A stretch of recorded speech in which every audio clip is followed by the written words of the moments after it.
welcome back to your own channel Wisdom Classes. In last two videos we have discussed what life processes are, and we have discussed in the last video first life process, that is nutrition, and it is our third video in which we are going to discuss modes of nutrition.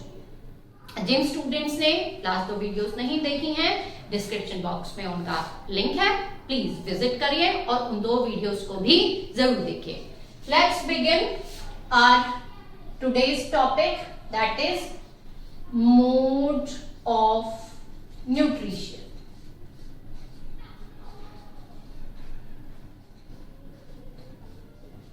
Look, what does this mode of nutrition means? क्योंकि last class में जब हमने nutrition define किया था तो हमने ये पढ़ा था कि न्यूट्रिशन का मतलब होता है न्यूट्रिएंट्स का इनटेक और उनका बॉडी में यूज होना. लेकिन अब ये न्यूट्रिएंट्स हमें मिलते कैसे हैं, उस बेस पर we have two modes of nutrition in which first mode is autotrophic mode of nutrition, autotrophic mode of nutrition, and second one is heterotrophic mode of nutrition. Today we are going to discuss this first type of mode of nutrition, which is autotrophic mode. Students, as the name say, so today's topic is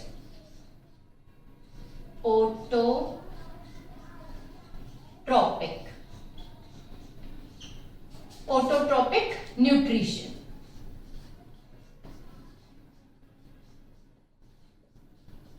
भाई अगर हम बात करें कि ये mode क्या होता है, ये मोड है that method by which any organism obtained its food. ऐसा कोई भी मेथड, जिस भी मेथड से किसी ऑर्गेनिज्म को उसका फूड मिलता है, उसको उसके न्यूट्रिएंट्स मिलते हैं, that method is called mode of nutrition. So what the mode of nutrition is? It is the method by which an organism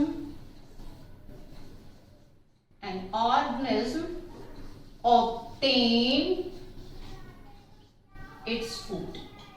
भाई क्योंकि फूड होगा, फूड में तो न्यूट्रिएंट्स होता है, ओके. और जिन मेथड से किसी भी ऑर्गेनिज्म को उसका फूड मिलता है, that method is called mode of nutrition. So autotrophic nutrition क्या हुआ? ऑब्वियस सी बात है, फूड को लेने का तरीका हुआ. देखिए, ऑटोट्रोपिक, अगर हम इसका संधि विच्छेद करते हैं तो that is autotrophic. Okay, auto means self, trophy means, यहां पर हमने इसका ट्रॉफी का मतलब होता है न्यूट्रिशन. इट मीन्स एक ऐसा मेथड जिसमें ऑर्गेनिज्म अपने लिए फूड खुद ही क्या करता है? सिंथेसाइज कर लेता है. That mode is called autotrophic mode of nutrition. Self nutrition के लिए जो भी ऑर्गेनिजम्स हैं, आप सब जानते हैं, आजकल तो क्लास थर्ड से ही बच्चों को पढ़ाना स्टार्ट कर दिया जाता है अबाउट ग्रीन प्लांट्स के. ग्रीन प्लांट्स जो है वो अपना फूड खुद से बनाते हैं. तो आपको भी पता ही है कि जो सेल्फ न्यूट्रिशन करते हैं उसमें आते हैं हमारे ग्रीन प्लांट्स, ओके. यहां पर ना दो टर्म्स होती हैं, एक तो ये है ऑटोट्रोपिक न्यूट्रिशन, एक होते हैं autotrophs.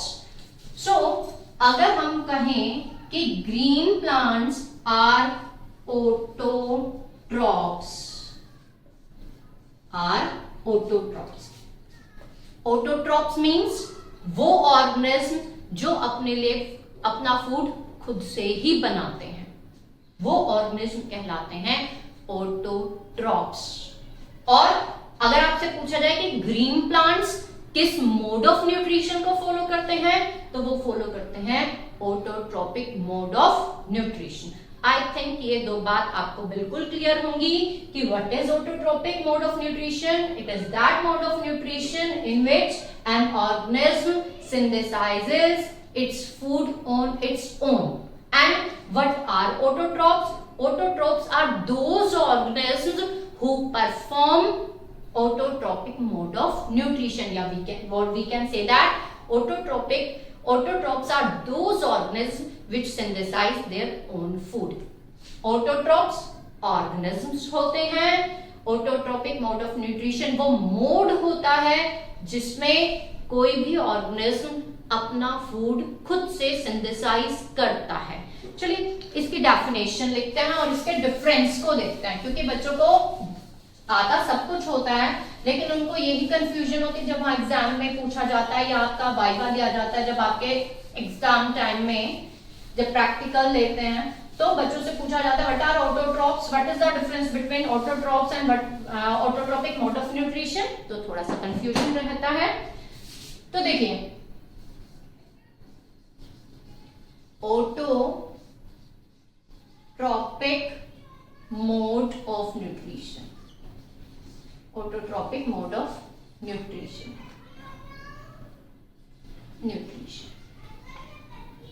It is mode of nutrition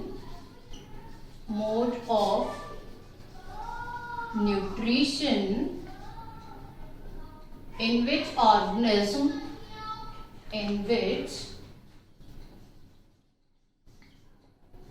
organism synthesis its own food.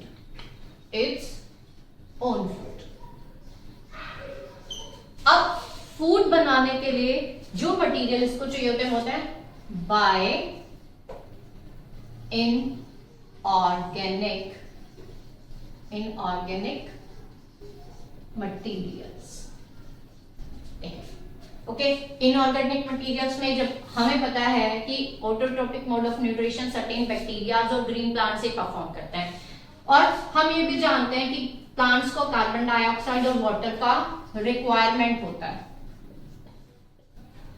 So this carbon dioxide and this water are inorganic materials. Okay, और ये इनऑर्गेनिक मटेरियल्स क्या हो जाते हैं, क्योंकि हमें ये भी पता है कि फाइनली बनता है ग्लूकोज, जो कि क्या है, एक ऑर्गेनिक मटेरियल हो जाता है। सो ऑटोट्रोपिक मोड ऑफ न्यूट्रिशन में क्या हुआ, एक ऑर्गेनिज्म ने इनऑर्गेनिक मटेरियल्स का यूज करके ऑर्गेनिक मटेरियल को सिंथेसाइज कर लिया, जो कि उसका फूड कहलाता है। ओके, सो आई थिंक आपको क्लियर होगा कि ऑटोट्रोपिक मोड ऑफ न्यूट्रिशन क्या होता है। अब हम देखते हैं कि हमारे ये ऑटोट्रॉप्स क्या होते हैं। देखिए ये बहुत छोटी बातें हैं, लेकिन ये बात जो है ना, अगर क्लियर ना हो तो बहुत बड़ा कंफ्यूजन क्रिएट करते हैं। ऑटोट्रॉप्स क्या है? Autotrophs are the organisms who synthesize their own food by using inorganic material.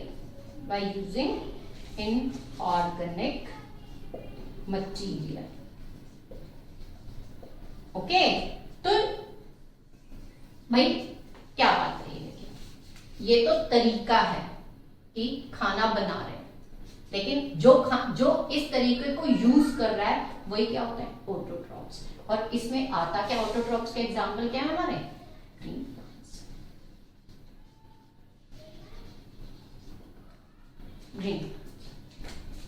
Okay, सो आप इसे नोट डाउन भी कर सकते हैं, और प्लीज इन छोटे छोटे टॉपिक्स को अपनी एनसीईआरटी से जरूर रीड करिए। जहां तक मैंने आपको बताया है, आपको पढ़ने से पता चलेगा कि कोई एक छोटी लाइन भी, एक छोटा कॉन्सेप्ट भी इन 3 वीडियो से बाहर नहीं है, जितने टॉपिक अभी तक मैंने आपको पढ़ा दिए। अब जो ये हमने बेस तैयार किया है, ये बेस है हमारा न्यूट्रिशन इन प्लांट्स के लिए, क्योंकि प्लांट्स क्या है, plants autotrophic mode of nutrition को फॉलो करते हैं। प्लांट्स जो है वो क्या है, ऑटोट्रॉप्स है। अब जो प्लांट्स हैं वो भाई अब हमें इतना तो पता चल गया कि वो ऑटोट्रोपिक मोड ऑफ न्यूट्रिशन को फॉलो करते हैं, वो ऑटोट्रॉप्स हैं, लेकिन उस पर्टिकुलर मेथड को जिसको प्लांट्स फॉलो करते हैं उसे हम कहते हैं फोटोसिंथेसिस। देखें, तो अब हम पढ़ेंगे फोटोसिंथेसिस के बाद। फोटोसिंथेसिस अगेन ये फिर से दो वर्ड से बना है, फोटो प्लस सिंथेसिस। फोटो ये होती है लाइट और सिंथेसिस का मतलब होता है बनाना, टू मेक। सो प्लांट्स क्या करते हैं, अपना खाना, अपना फूड खुद से सिंथेसाइज करते हैं, लेकिन किसके मदद से? दो इनऑर्गेनिक मटेरियल की बात तो अभी हमने थोड़ी देर पहले ही करी कि जो भी ऑटोट्रॉप्स होंगे वो इनऑर्गेनिक मटेरियल्स का यूज करेंगे और अपने लिए फूड बनाएंगे। जो प्लांट्स होते हैं उनको कार्बन डाइऑक्साइड और वाटर का तो रिक्वायरमेंट होता ही होता है, लेकिन इन दोनों के रिएक्शन के लिए वो क्या करते हैं, लाइट का यूज करते हैं। इसलिए जिस मेथड को प्लांट्स फॉलो करते हैं that is called photosynthesis. Okay, तो हम कह सकते हैं कि first raw material for photosynthesis, raw material for photosynthesis क्या क्या है, carbon dioxide and water. Number 2 जो कोफैक्टर है, सपोर्टिंग कोफैक्टर भी आप कह सकते हैं, जिसके बिना फोटोसिंथेसिस पॉसिबल ही नहीं है, उसमें काउंट होती है सनलाइट। ओके, अब क्योंकि जो फोटोसिंथेसिस है that is a chemical reaction, अभी हम जब फोटोसिंथेसिस को डिस्कस करेंगे तो मैं आपको बताऊंगी कि ये कैसे एक केमिकल रिएक्शन है।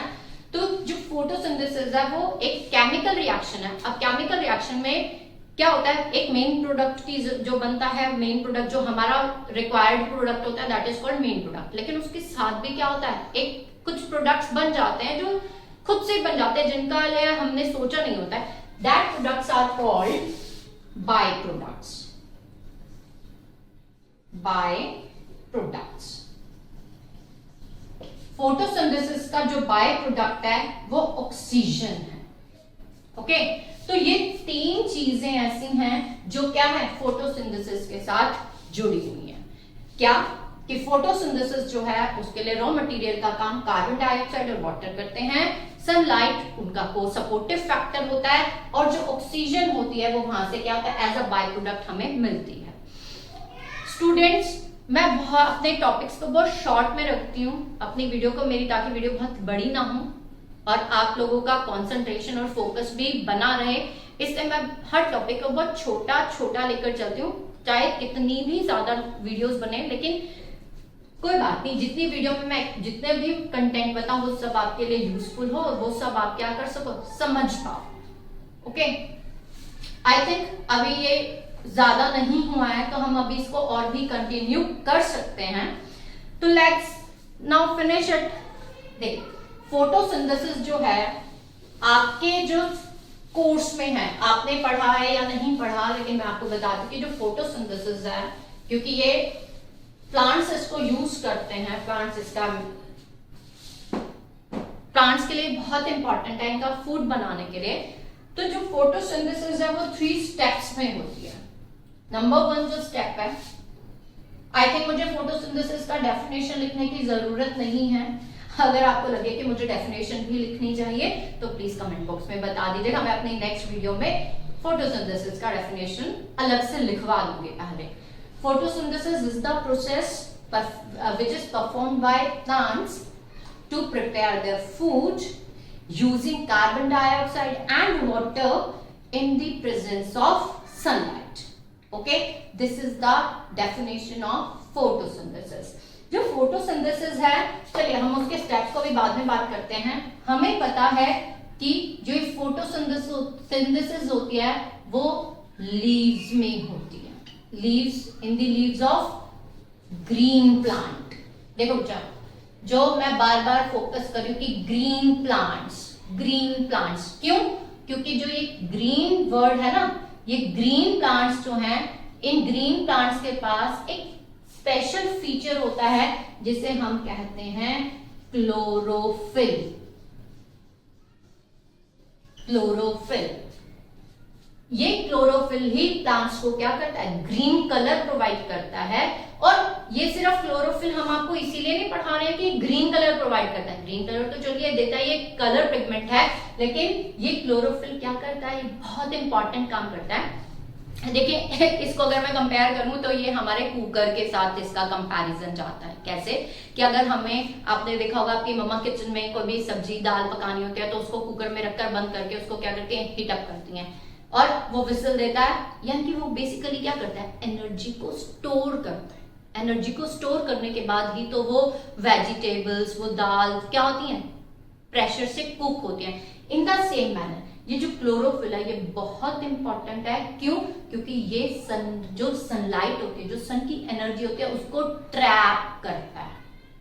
ओके, तो आप सिर्फ इस बात को यहां तक ही मत समझिए कि ये ग्रीन कलर देता है। ये ग्रीन कलर तो देता ही देता है, लेकिन क्यों सिर्फ ग्रीन प्लांट्स ही फोटोसिंथेसिस परफॉर्म कर पाते हैं? क्योंकि जो क्लोरोफिल है, यानी कि जो उनका कुकर है, वो जब होगा ही नहीं, जो ग्रीन प्लांट्स नहीं है, इसका मतलब उनके पास क्लोरोफिल नहीं है। और जब क्लोरोफिल नहीं है तो उनका कुकर नहीं है, कुकर नहीं है तो एनर्जी स्टोर नहीं होगी। जब एनर्जी स्टोर नहीं होगी तो उनका फूड भी सिंथेसाइज नहीं हो पाएगा।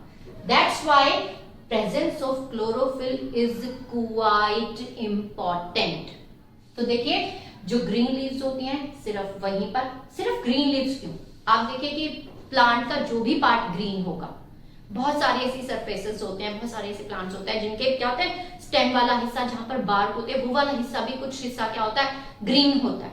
तो जो भी पोर्शन, जहां पर भी ग्रीन पोर्शन है, मतलब क्लोरोफिल प्रेजेंट है। क्लोरोफिल प्रेजेंट है मतलब वही पोर्शन अपने लिए क्या कर सकता है? फूड सिंथेसाइज कर सकता है। तो क्लोरोफिल का सिर्फ फंक्शन इतना नहीं है कि वो क्या करे? ग्रीन कलर दे। वो क्या करता है? एनर्जी को स्टोर करता है। वो सन की एनर्जी को क्या करता है? केमिकल एनर्जी में चेंज करता है, जो फोटोसिंथेसिस यानी कि जो उनके फूड के बनने के लिए बहुत ही ज्यादा इंपॉर्टेंट होता है। बेटा, आप यहां से एक बात और भी याद रखिएगा कि ये जो क्लोरोफिल होता है ये प्रेजेंट होता है क्लोरोप्लास्ट में। जिन स्टूडेंट्स ने क्लास 9th में टिश्यूज पढ़े हैं, सेल्स पढ़े हैं, सेल स्ट्रक्चर पढ़ा होगा बहुत अच्छे से, उनको पता होगा, हाँ सेल स्ट्रक्चर में है ये, कि क्लोरोप्लास्ट प्रेजेंट होते हैं। और क्लोरोप्लास्ट वो सेल ऑर्गेनेल्स हैं जहां पर क्या है? ये क्लोरोफिल प्रेजेंट है। तो अल्टीमेटली हम कह सकते हैं कि जो ये फोटोसिंथेसिस है ये कहां परफॉर्म होती है? लीव्स में तो होती है, लेकिन लीव्स के भी कहां? क्लोरोप्लास्ट में। ओके, आई थिंक बहुत इंपॉर्टेंट बात है जो मैंने बहुत इजी से आपको समझाई है और शायद आपको समझ में आ भी गई होगी कि जो फोटोसिंथेसिस होता है वो लीव्स के क्लोरोप्लास्ट में होता है, क्योंकि क्लोरोप्लास्ट में ही क्या है? क्लोरोफिल प्रेजेंट है। और क्लोरोफिल ही क्या करता है?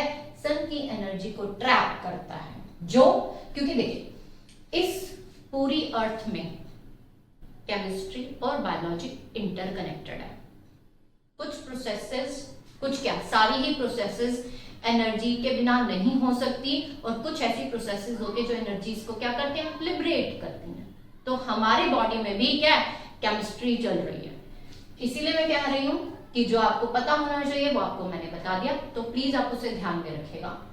आपको यहाँ से ये छोटे छोटे टॉपिक जो आपके क्वेश्चन पेपर में 1 मार्क क्वेश्चंस बनते हैं वो आपको यहीं से सपोर्ट करेंगे, तो आप प्लीज इन्हें नोट डाउन करिएगा। और जब भी आप वीडियो देखें तो आप अपने साथ पेन और अपना नोटबुक लेकर बैठिए और उसको नोट डाउन करिए। जो आपको लगे कि हाँ ये मुझे पहले नहीं पता था, ये मुझे अब पता चल गया, तो उसे नोट डाउन करिए, और जब भी रिवीजन का टाइम है तो आप उसको रिवाइज कर सकते हैं। तो देखिए, फोटोसिंथेसिस ग्रीन प्लांट्स में होती है क्योंकि उनके पास क्लोरोफिल है। और लीव्स के पास ऐसा और क्या फीचर है जो लीव्स में ही होती है? देखिए, लीव्स के पास टाइनी पोर्स होते हैं, टाइनी पोर्स होते हैं जिन्हें हम कहते हैं स्टोमेटास। ये स्टोमेटास क्या करता है? देखिए, मेरी ड्राइंग बहुत सुंदर है, आप नजर मत लगाइएगा।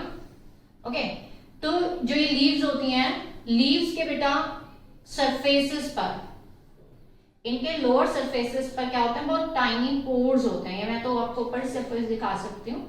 तो इनके सरफेस पे क्या होता है? बहुत छोटे छोटे पोर्स होते हैं।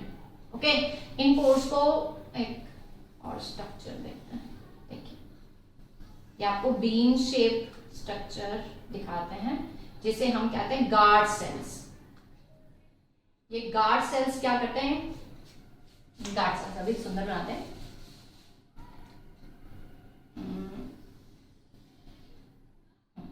अभी थोड़ा सुंदर बना है क्योंकि हमारी किडनीज भी कुछ ऐसे ही शेप की होती हैं। तो आप ये गार्ड सेल्स के बीच में ये गैप देख सकते हैं, ये पोर्स, इन्हीं को हम कहते हैं स्टोमेटास। ये क्या है? स्टोमेटा। ये पोर इन गार्ड सेल्स, जो ये गार्ड सेल्स हैं, ये ही इनको क्या करते हैं? रेगुलेट करते हैं। यानी कि अगर हम बात करें तो आपको ये दिख रहा होगा कि ये वाला पोर्शन इन मेरे फिंगर्स के बीच में, ये जो पोर्शन मेरा ओपन पोर्शन है, आप यहां से समझ सकते हैं कि ये पोर्शन क्या है? स्टोमेटल पोर्शन है। और जो ये वाले पोर्शन है, फिंगर्स जो है, फिंगर और थंब, ये क्या है? गार्ड सेल्स है। इन गार्ड सेल्स, ये गार्ड सेल्स इस स्टोमेटा को क्या करते हैं? ओपन और क्लोज करने का काम करते हैं। देखिए, इनके ओपन और क्लोज होने से हो क्या रहा है? जो स्टोमेटाज हैं बेटा, ये इनके थ्रू क्या होती है? Carbon dioxide enters. कार्बन, क्योंकि अभी हमने पढ़ा है carbon dioxide is the first raw material. Carbon dioxide क्या करती है? इसी पोर के थ्रू लीव्स में एंटर करती है जहां पर फोटोसिंथेसिस को होना है। दूसरी बात कि रूट्स क्या कर रही हैं? वाटर को एब्जॉर्ब कर रही हैं। अब ये तो है नहीं कि जो वाटर एब्जॉर्ब हो रहा है वो सारे का सारा ही यूज हो रहा है, क्योंकि नाइट के टाइम में तो फोटोसिंथेसिस परफॉर्म नहीं होती। ये मेरा गलत स्टेटमेंट है, क्योंकि मैं जानती हूँ अच्छी तरह से एक डार्क रिएक्शन होती है और एक लाइट रिएक्शन होती है। लेकिन फिर भी क्योंकि अभी आपको नहीं पता कि मैं गलत बता रही हूँ, लेकिन मैं आपको बता रही हूँ कि दो रिएक्शन होती है। फोटोसिंथेसिस दो फेजेस में होता है, लाइट के टाइम पर भी होता है और नाइट के टाइम पर भी होता है। तो लाइट में जो होता है, जो डे टाइम में होता है, दैट इज लाइट रिएक्शन, और जो नाइट में होता है दैट इज डार्क रिएक्शन। लेकिन आप उन सब में अभी मत उलझो, इसीलिए मैं आपको कह रही हूँ कि वाटर जो है वो सारा यूज नहीं होता, क्योंकि रात के टाइम हम जो हमारे लीव्स होती हैं वो वाटर को यूज नहीं करती। तो एक्स्ट्रा वाटर जो हो जाता है उसको भी बॉडी से क्या करना है? बाहर निकालना है, नहीं तो लीव्स और प्लांट क्या हो जाएगा? पूरा गल जाएगा अगर सारा एक्स्ट्रा वाटर वहां स्टोर रहता है। तो जो ये स्टोमेटल पोर्स हैं, ये क्या करते हैं? इनके थ्रू कार्बन डाइऑक्साइड अंदर एंटर करती है, और जो एक्सेसिव वाटर होता है, जो एक्स्ट्रा अमाउंट ऑफ वाटर होता है, वो इन्हीं पोर्स से, इन्हीं स्टोमेटल ओपनिंग से क्या होता है? प्लांट से बाहर जाता है।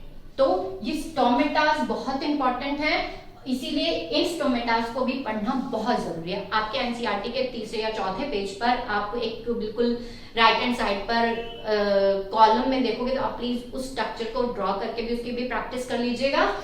देखिए, जब स्टोमेटास में नहीं, इन गार्ड सेल्स में जब पानी क्या होता है?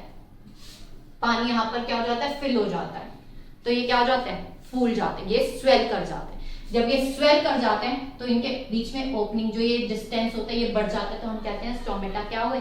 ओपन हो गए। ठीक है। और जब यहाँ पर पानी क्या होता है? रिमूव होता है, ये क्या हो जाते हैं?